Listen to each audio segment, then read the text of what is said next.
बिस्मिल्लाहिर्रहमानिर्रहीम। अस्सलाम वालेकुम। उर्दू बराए फर्स्ट ईयर वफाकी टेक्स्ट बुक बोर्ड इस्लामाबाद की हिस्सा नज़म की पहली नज़म जिसके शायर हफीज़ ताइब हैं, इसके मश्क़ी सवालात के इंतहाई आसान जवाबात के साथ नॉलेज विद कैलेंडर की जानिब से खुशामदीद।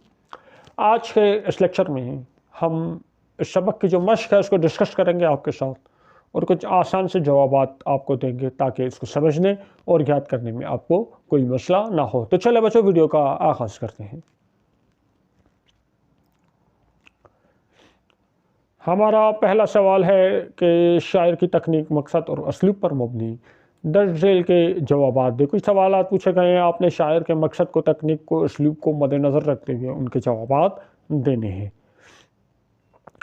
हफीज़ ताइब की शायरी की नुमाया खूबियाँ मुख्तसर लिखी।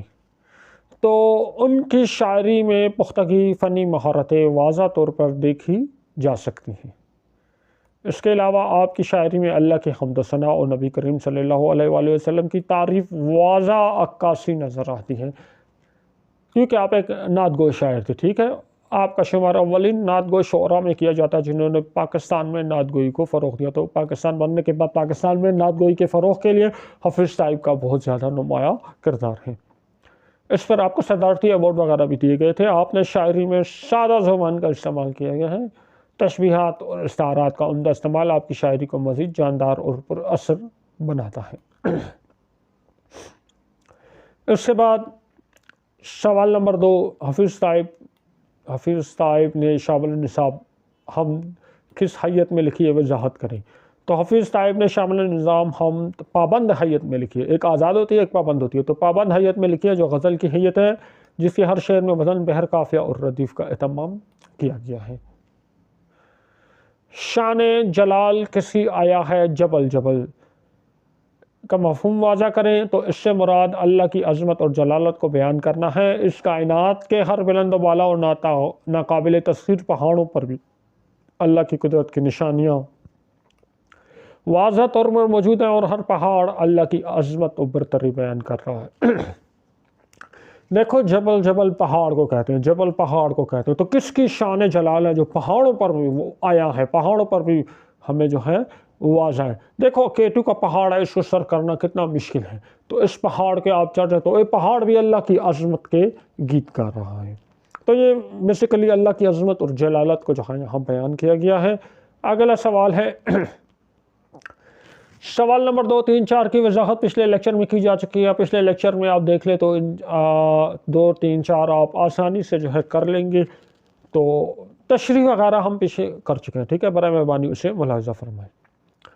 सवाल नंबर 6 है एराब लगाए। एराब लगा के मैंने भी बताने हैं, ज़बर ज़ेर पेश लगाने को एराब लगाना कहते हैं, ताकि थोड़ा तलफ़्फ़ुज़ जो है बच्चों का अच्छा हो जाए।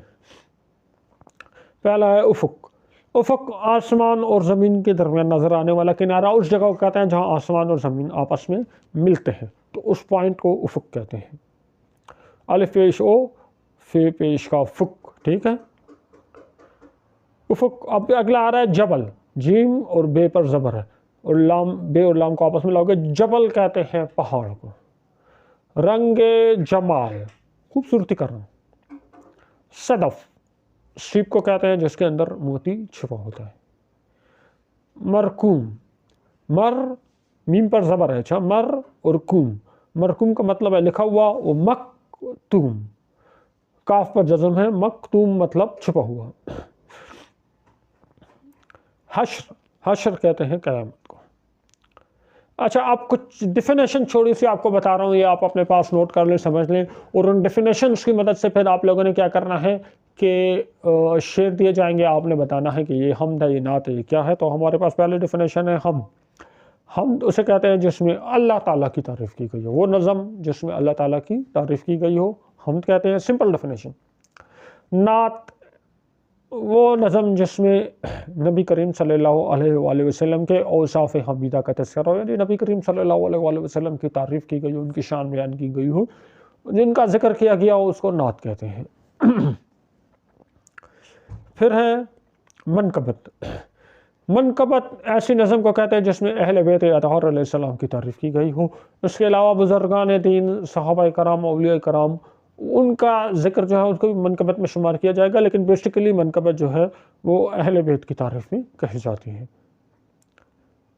قصیدہ، قصیدہ جس میں کسی بادشاہ کی تعریف کی گئی ہو اس کو قصیدہ کہتے ہیں۔ ملی نغمہ، ملی نغمہ وطن قوم کی محبت کا ذکر کیا گیا ہے۔ مرثیہ، اب مرثیہ کی تو بہت ڈیفینیشن ہے، کسی کے غم میں کہا جاتا ہے جس میں رونے کا ذکر ہو۔ میں سمپل ڈیفینیشن بتاؤں گا کہ جس نظم میں کربلا کے دردناک ثانیہ کا ذکر موجود ہو اس کو ہم مرثیہ کہیں گے۔ ایگزیکٹ ڈیفینیشن کچھ اور ہے کہ اس میں کسی کے غم میں جو نظم کہی جائے اس کو مرثیہ کہتے ہیں۔ ہم ایگزیکٹ ڈیفینیشن کی بات نہیں کر رہے ہیں، ہم پیپر سالو کرنے کے لیے جو پوائنٹس ہیں ٹرکس ہیں ان کو پک کر رہے ہیں۔ تو مرثیہ جو نظم آپ کے جو شعر آپ کے سامنے آ جائے جس میں کربلا کے دردناک سانحے کا ذکر کیا گیا ہو اس کو ہم مرثیہ کہو گے۔ رونے کا ذکر ہو جس میں مناجات اور دعا، اچھا دعا اللہ تعالیٰ سے کوئی مدد مانگی گئی اس کو دعا کہتے ہیں، اللہ سے کوئی ریکویسٹ کی جائے۔ مناجات اللہ تعالیٰ سے گڑ گڑا کے مانگنا، دونوں ایک ہی چیز ہے۔ دعا سمپل کہہ دیتے ہیں، وہ مناجات میں اللہ سے گڑ گڑا کے مانگا جاتا ہے۔ مثنوی ایک طویل نظم ہوتی ہے جس میں کوئی قصہ جو ہے سنایا جاتا ہے۔ میرے پیج پہ ایک نظم موجود ہے جو کہ اولڈ کورس میں تھی، شہزادے کا چھت پہ سونا پری کے ہاتھوں ہوا ہونا۔ تو ایسے بہت پیاری نظم ہے، آپ لوگ پڑھ سکتے ہیں، دیکھ سکتے ہیں، ویڈیو دیکھ سکتے ہیں، تو پڑھ کے دیکھ کے بہت مزہ آتا ہے۔ تو مثنوی ایسی نظم جس میں کوئی کہانی سنائی جائے، اس کا ہر شعر کا قافیہ ردیف مختلف ہوتا ہے۔ اب سوال نمبر 7 ہے، اشعار کے سامنے مفہوم کے مطابق ہم نعت، ملی نغمہ، قصیدہ، منقبت، مرثیہ، دعا، مناجات لکھیں۔ دیکھی نہیں کسی نے اگر شان مصطفیٰ، شان مصطفیٰ دیکھے کہ جبرائیل ہے دربان مصطفیٰ، حضرت محمد صلی اللہ علیہ وآلہ وسلم کی تعریف کی جا رہی ہے تو نعت ہے، ٹھیک ہے، ڈیفینیشن کے مطابق یہ نعت ہے۔ پھر رو کر پکارے عطرت اطہار الوداع، عباس الوداع، علمدار الوداع، یہ اس وقت کا ذکر ہے جب حضرت عباس علیہ السلام خیمے سے رخصت ہو کر جا رہے تھے میدان جنگ میں شہید ہونے کے لیے، تو کربلا کے سانحے کا ذکر آ گیا تو آپ کہو گے کہ یہ شعر مرثیہ ہے۔ جب شاہ نجف معین و ناصر ہوئے کہ سب پہ نہ ممتاز یہ ذاکر ہوئے، شاہ نجف حضرت علی علیہ السلام کا ذکر کیا گیا ہے، تو حضرت علی جو اہل بیت کی تعریف یہاں پہ بیان کی گئی ہے، تو اس کو ہم قصیدہ بھی کہہ سکتے ہیں، لیکن یہ اس کو ہم جو ہے منقبت میں شمار کریں گے، ٹھیک ہے، کہ حضرت علی کرم اللہ وجہہ کا ذکر یہاں کیا گیا ہے۔ لب پہ آتی ہے دعا بن کے تمنا میری، زندگی شمع کی صورت ہو خدا، اس کو دعا مناجات کہہ سکتے ہیں، اس کو ہم دعا کی کیٹیگری میں لے لیتے ہیں۔ آؤ بدلے پرانا چلن دوستوں، ہم وطن دوستوں، ہم وطن دوستوں، دیس اپنا ہے یہ، اپنی دولت ہے یہ، ہم اس میں مقدس امانت ہے یہ۔ وطن کا ذکر آ گیا، دیکھو وطن کا ذکر آ گیا تو وطن کا ذکر جب آ جائے تو اس کو ملی نغمہ کہتے ہیں۔ بزم سلطانی ہوئی آراستہ، کعبہ امن و امان کا در کھلا، شاہ روشن دل بہادر شاہ کے ہے، راز ہستی اس پہ سرتا سر کھلا۔